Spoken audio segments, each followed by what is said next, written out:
Today on Locked On Red Wings, Sam McGilligan of McKeen's Hockey joins for a draft profile of the University of Michigan's Adam Fantilli.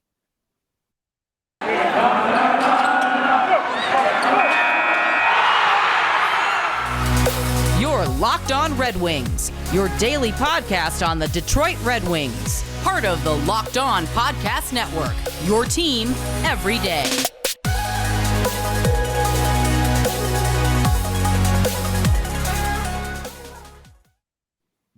Welcome back to the Locked On Red Wings podcast. We are your hosts, Brian Fisher and Scotty Bentley. I'm a podcast producer for the Daily J, a WWJ News Radio podcast. Well, Scotty's a freelance journalist over for the Detroit News, as well as the host of Locked On Tigers. Almost got that completely backwards there, Scotty, getting into the episode. I'm a WWJ podcast producer for the radio. I guess that technically it still works. Would have worked.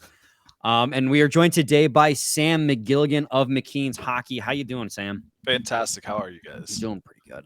Doing well, man. Ready to start a fresh week with another draft profile, and this one's going to be a really exciting one. Not a really large shot at number 2 overall, but about 10.5%, as Adam Fantilli is expected to be pretty much consensus number 2 overall pick in this draft. But before we get to that, I got to tell you guys that today's episode is brought to you by Gametime. Download the Gametime app, create an account, and use code LOCKEDONNHL for $20 off your first purchase.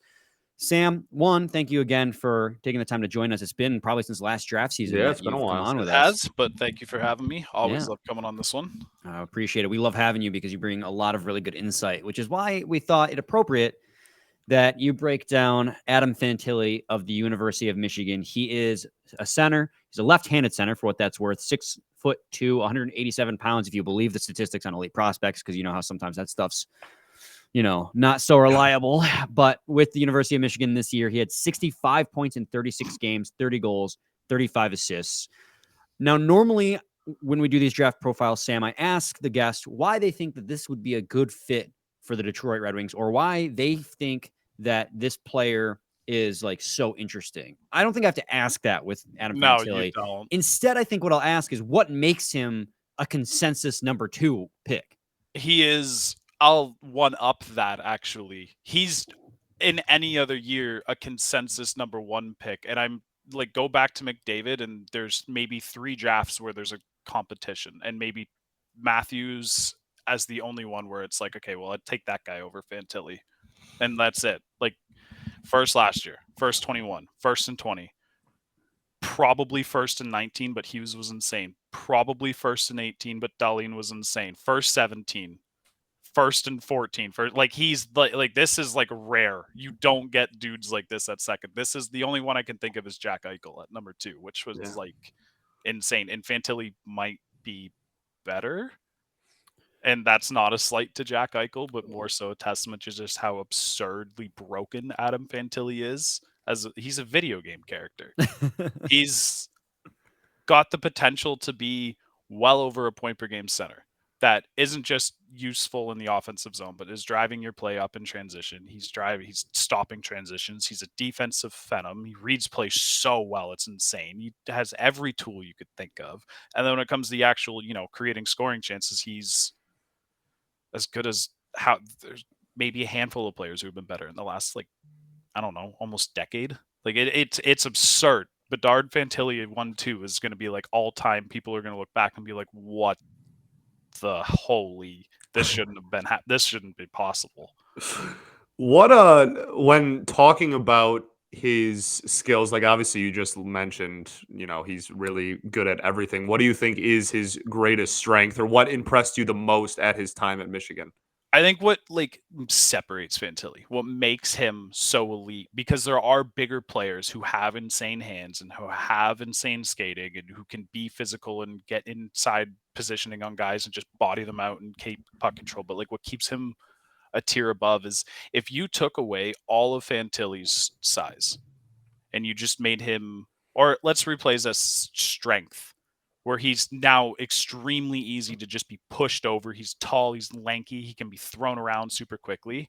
He will still dominate the entire game through just his hands and his feet. Nobody is still stopping him. He will manipulate everyone out of the way anyways. Everything that comes with the frame is just bonus.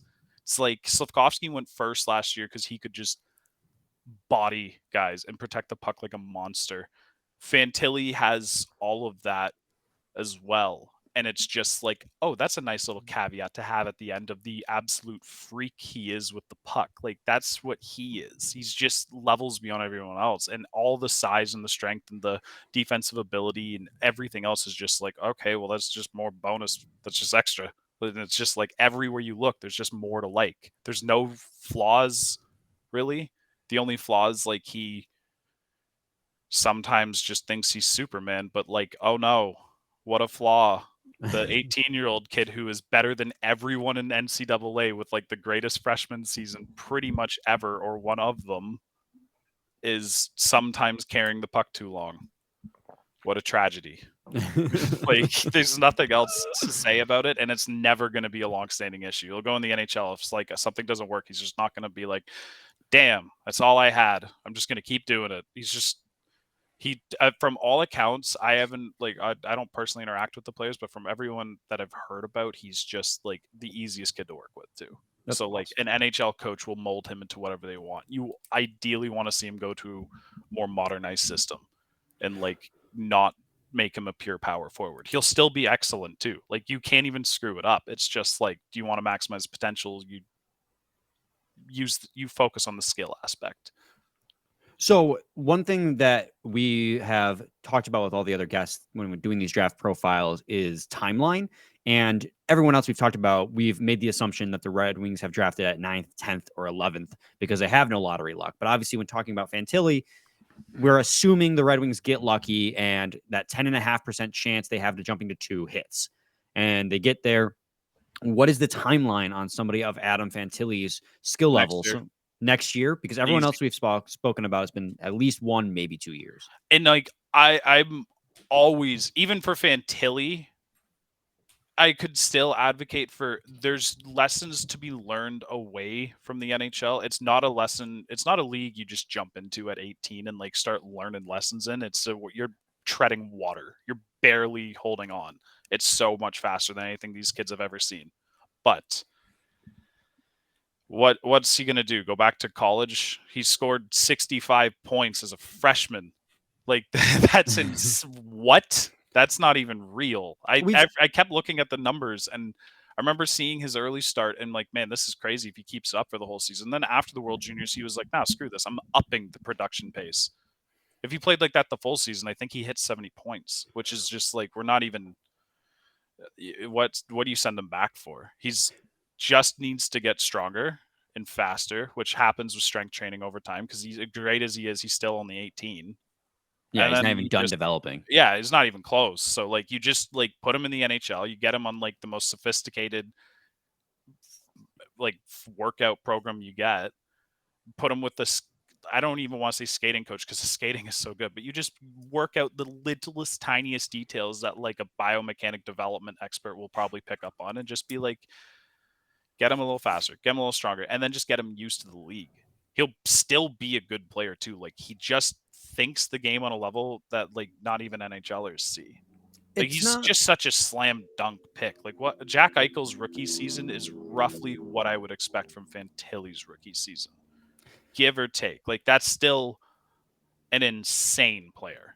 Like, I was going to ask too, Sam, about that. You brought it up, that possibility of him running it back with the University of Michigan, because we've seen that with players that, especially coming out of Michigan before, that don't quite win the national championship, and they have a good group and they want to run it back because for some reason, no matter how stacked that University of Michigan team is, they always choke in the national title playoffs.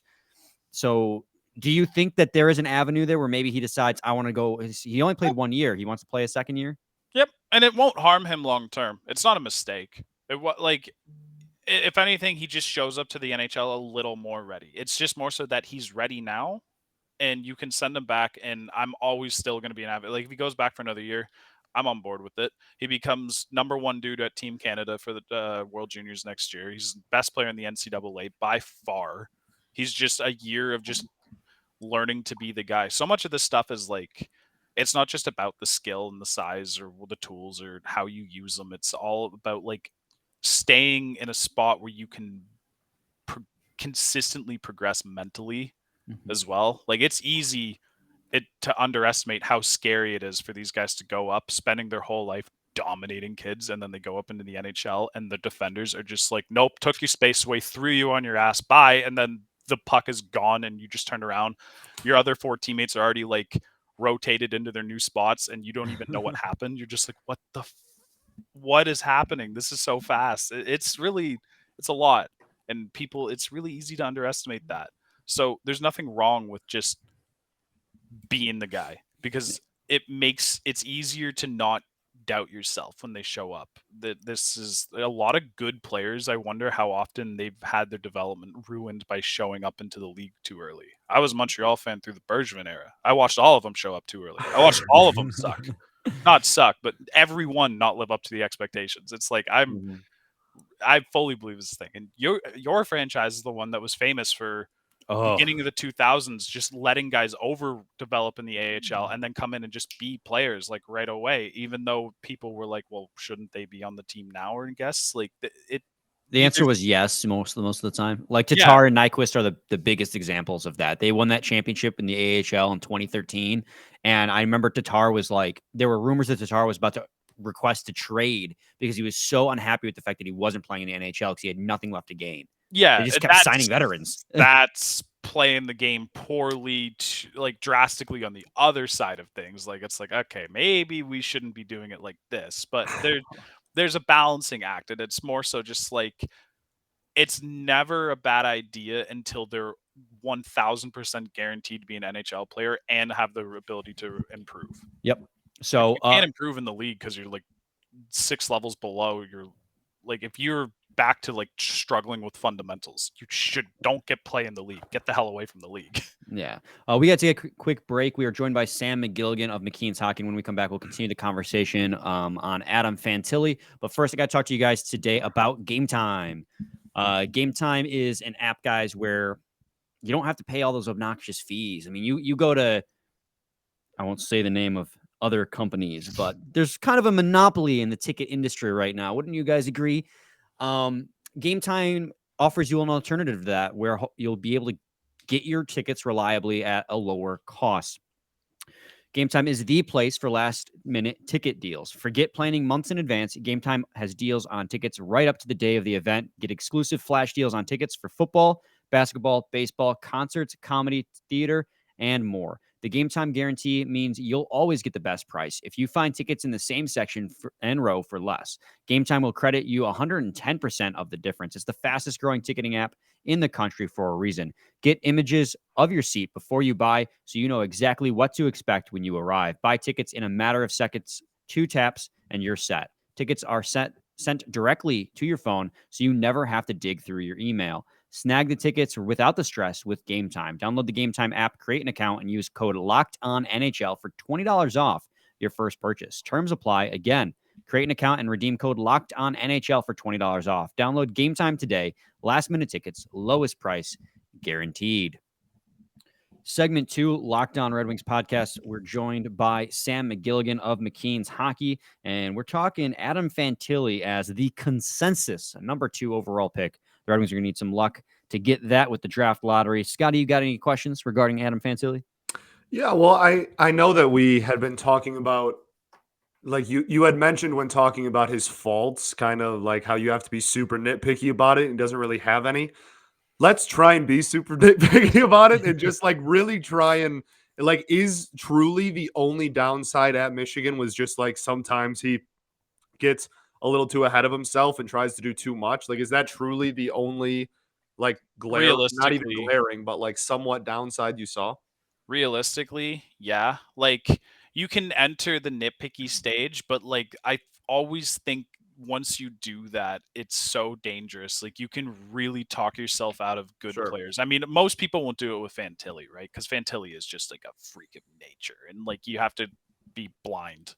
But I've just seen it with like other players when sometimes people go a little too with the nitpicking, and you're missing like the main purpose with like what's going on with him. Like sometimes you'll see him. I find sometimes he decides he wants to pass or shoot before he makes the play. So like I feel like beating this guy wide, pulling it inside, I know that's going to open up the lane to the far left post, and then I'm going to pass it there. And it's like had a shot the whole time, and it's you could have maybe not scored, but got a good shot off of it. Maybe it does go in. And then sometimes it's just like wide open passing lanes, but he's definitely tunnel visioned himself into like, no, I feel like just going into the net. But this is like once a shift, Sure. couple times in a game, maybe. It's not like anything super massive, and it's sandwiched in between plays where he's just making the right read anyway. So it's like it's just a overwhelming talent, just kind of playing around out there because it's fun for them too, right? Like it's not like strict work performance. Like it's just like if I'm bored playing something I'm really good at, like I might start screwing around with something like that, and I ain't even close to what he is. You just get. I don't know. I feel like seeing if I can backhand carry it through everybody and then just like see if I can put it between this dude's legs. Why not? Let's talk about penalty minutes for a second here. He had 67 penalty minutes with University of Michigan. And if I recall correctly, in a heated game against Michigan State, he ended up getting suspended for what they call it, like instigating a fight, something along those lines, because fighting is not allowed in university in NCAA hockey. My question is, was that just like a heated moment, or does he just genuinely play with an edge to him? He has an edge to him for a little bit. It's not surprising. Like it's very much just like you can't stop me anyways, and I like he just gets in people's heads a bit. Like I don't know what he's saying. His mouth moves a lot sometimes when you're watching him play. Wouldn't be surprised if he's a bit of a trash talker. He can get a little too over. Sometimes there's been a couple of trips I saw where I was like, hey, you have a lot of reach, and he's just like, I can get that puck, and he accidentally kind of trips somebody because the angle's a little off or whatever. Mostly just going to be told by a coach, like, don't do that. He can get a little riled up and a little too intense sometimes, but like it's something about him and Bedard. Like Bedard is the same way. Like Bedard can be a little bit of a pest sometimes. Fantilli can be a gigantic pest sometimes because he's just so big, and he's just like it's also easy for him to just push players around. Like sometimes he's just like outskilling them, and he's like, "What, you think you can come at me?" And he just like knocks a guy away, and then maybe he goes a little too crazy with it. Seen him 2 plays in particular, both kind of similar, where there was a board battle he was trying to enter, and he kind of does come in a little too suspect and a little too hard. And I'm like, hey, buddy, one of them wasn't even called. I was like, hey, that's a penalty. Like that's a blatant penalty right there. But I don't view him as particularly dirty, or at least what I have seen isn't particularly dirty. But I have a weird sample where he's not in the box a whole lot. So it's like, maybe I'm not seeing this side of it. I've only at like 5 or 6 games with him, because the nice thing with Fantilli is like you made the read on the first or the second game. Mm-hmm. And then it's like you watch everyone else for the draft and you're trying to figure it out. And you're like, okay, what's the top end of the draft look like again? You go watch Fantilli. You're like, oh yeah, no one's even close. Never mind. That's interesting. But I think really the only other thing I want to just ask is, like, clearly you're really high on him.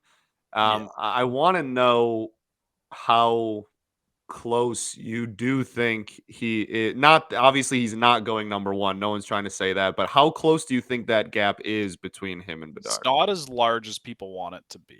And the World Juniors will forever make that an impossible conversation to have realistically, because people are like, look at it and they go, well, this guy scored like not a lot of points, and that dude set a record. And it's just like, yes, you're not wrong. You're absolutely not wrong. But Fantilli, you're projecting 5 years down the line, and he also just kind of looked a little off that event in general. But Bedard would struggle in areas that Fantilli excelled in this year in the NCAA. Not that Bedard wouldn't be able to overcome said struggle. He can overcome anything that comes his way. Kid will be an absolute, like, surefire rock star, probably wins a Hart Trophy minimum. But Fantilli is like also the type of player who you can see in Hart contention down the line. Maybe not through pure like Art Ross scoring numbers, but he is the better two-way player. Like this is not a disputable thing in my opinion. And it can really come down to like, what do you want from your first lane center? Because Fantilli will be able to go up against every single center in the NHL and do good.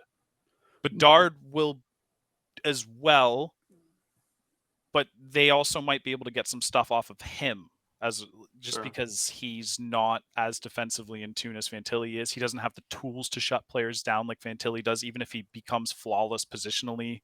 It's just it's not as crazy as a gap. Like, I do believe Fantilli is in his own tier above Michkov and the rest of them, and that's not a testament to how weak they are, because Michkov is also insane, and so it's absolutely stupid, but he is kind of just isolated in his own little second tier that is equivalent to like really strong first overall player, like exceptionally strong first overall player that you're happy to have, who's a franchise like talent. Just you're like, Detroit gets him. He's your guy. He's probably the best player you've had since the 90s.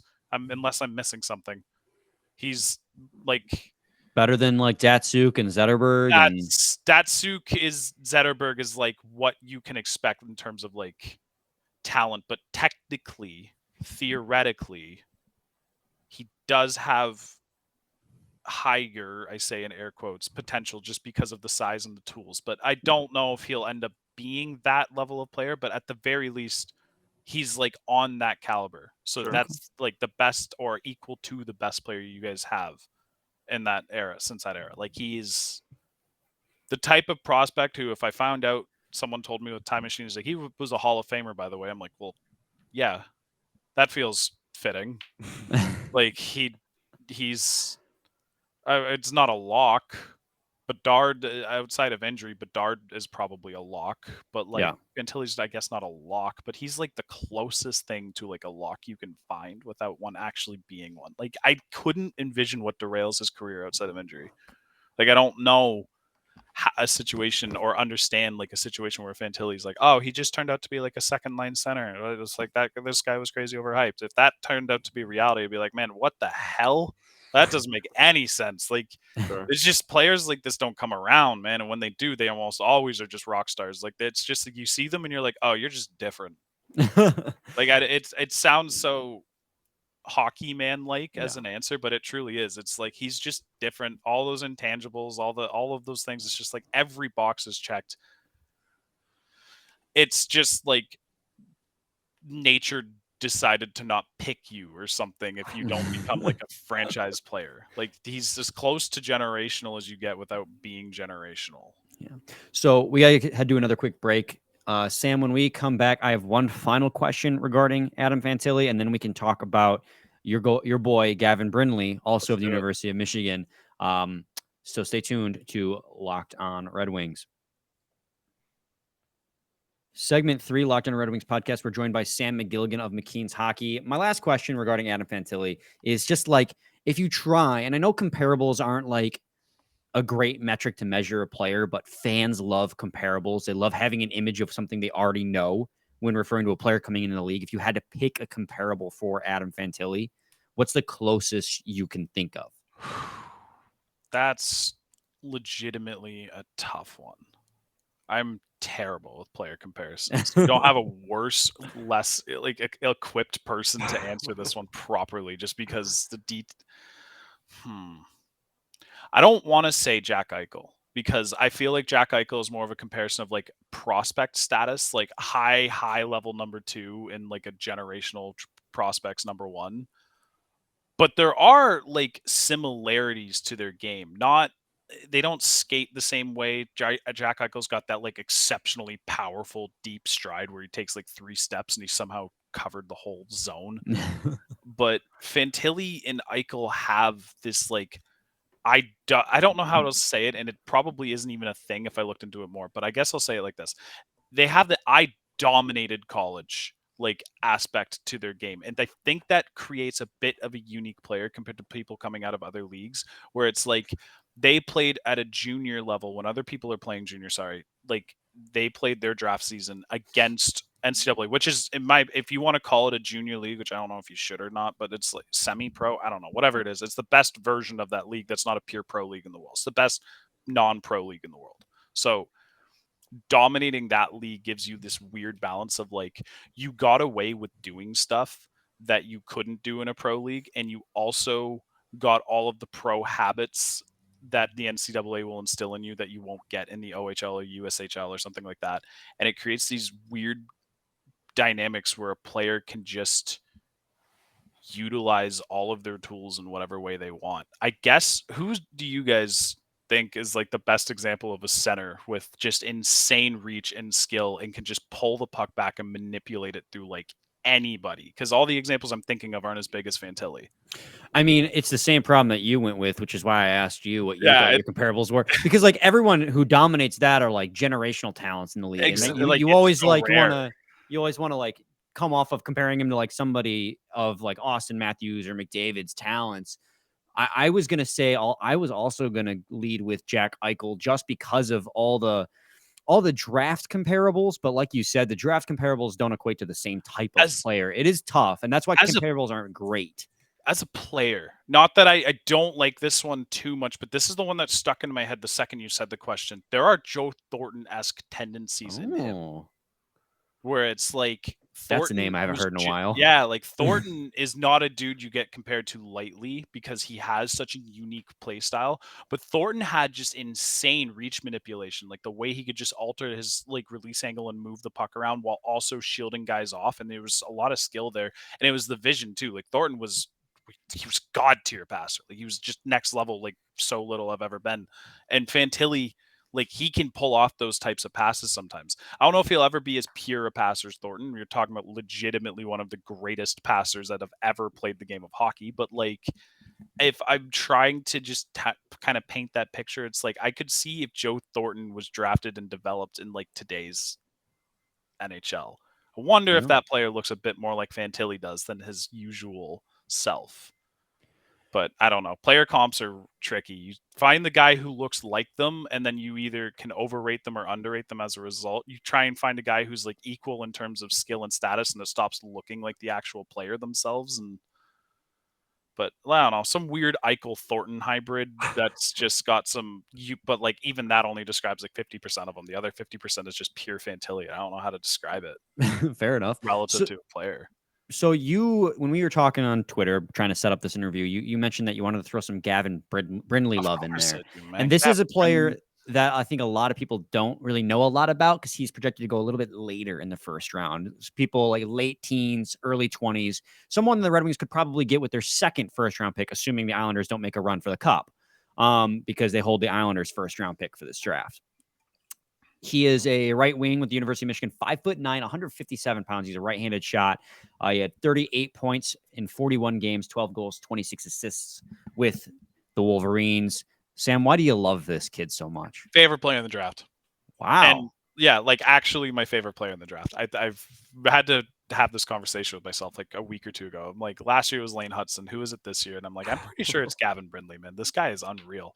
I don't know if I feel like I have a very different read on Brindley from a lot of other people, especially when I'm looking around public lists and I'm not seeing him in spots where I was expecting to see him. Sometimes like high 10s, low teens, sometimes even in the 20s. And I'm sitting here and I'm like, bro, I think he's like 7th or 8th. Like I'm fully locked on, get it, with Gavin Brindley as a top 10 guy.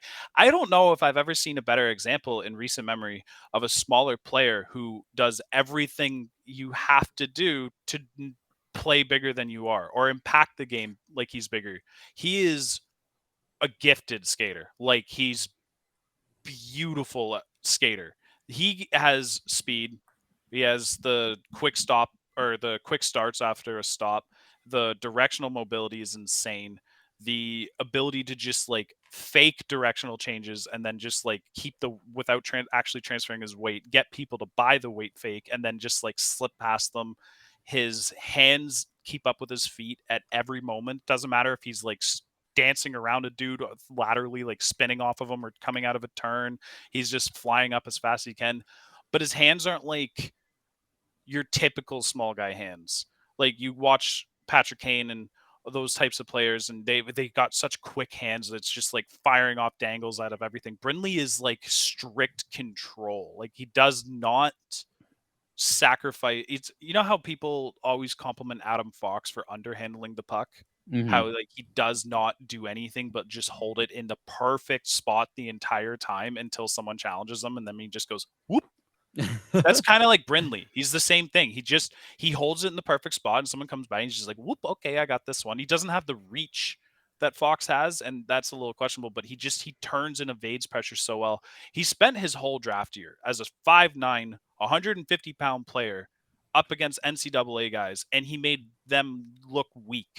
Not because he's so strong, but because his habits protect him so well. He turns off of guys, but he gets his inside hip on them and he pushes up, so his back doesn't even have to do a lot of the work. I mean, he's still, obviously it is, but he gets his inside hip positioning on them, and he just manages to just keep them off of him long enough to make a play or make a read.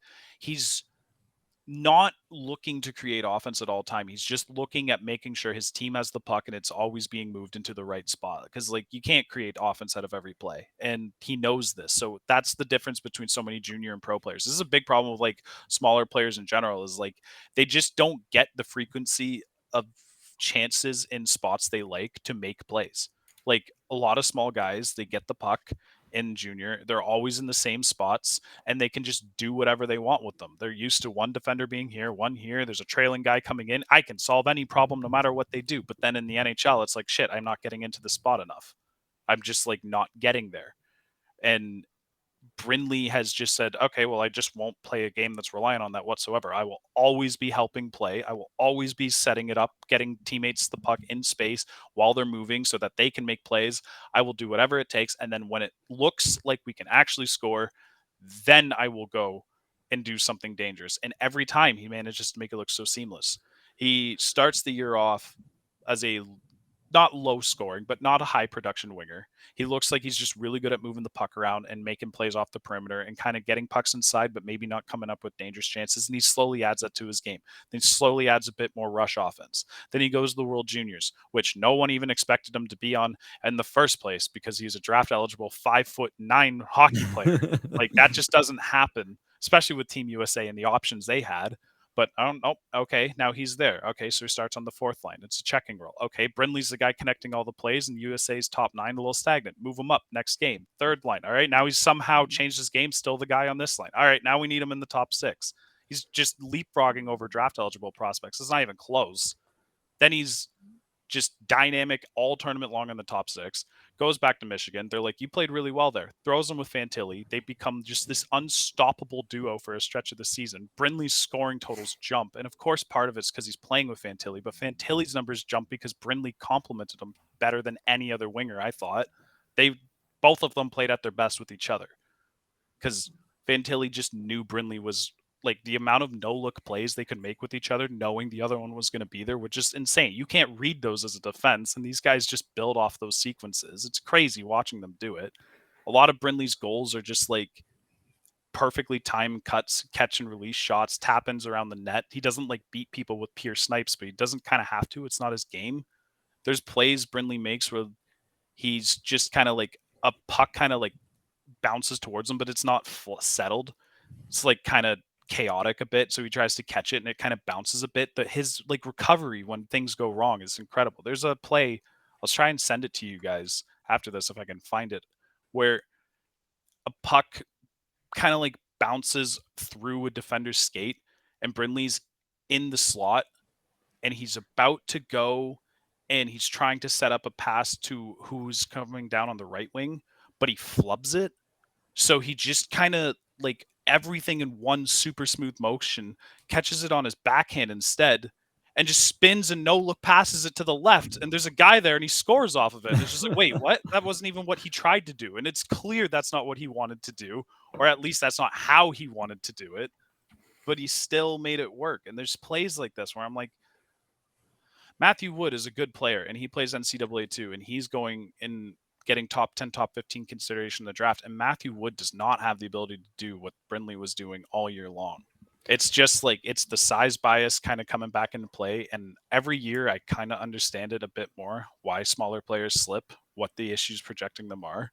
Well, and now I've realized Brindley is designed in a lab to circumvent all of those issues and is the epitome of the small guy I want to draft. He's just fantastic. It's very clear that we should have given you more time to talk about Brindley than we did, because this is clearly the guy that you really wanted to talk about this episode. I love Gavin Brindley, man. If he slips by, I don't know. I was watching the Tampa Bay Toronto series just last night, and all 3 games that I've watched of this series, I'm just sitting there. I'm like, man, I can so see Gavin Brindley playing in this series in like 3 years from now on either team. But Tampa specifically, just the way Tampa plays is like Brindley's just studied them for like 6 years. Is like that's my style right there. I can play that game. Like you see like the Palots and the Kalorns, and they're not like scoring the way you think they are, but they're just so good, and they just things are always going in their favor when they're on the ice. And Brindley's just that same type of player. So much of it's just done off the puck, but he's better skater than them all too. Oh, kid's a rock star. But don't get me wrong, Fantilli is just like levels above him because Fantilli is like a god. But Fantilli's Fantilli. yeah, Fantilli is Fantilli. Like you don't top it. Well, we got to wrap things up and head on into Tuesday's episode. So, Scotty, do you have any final thoughts for Sam? I don't think so, man. Appreciate you coming on as always. As always, man. Definitely won't be the last time before the draft either. No, we have a lot of other guys we got to get to.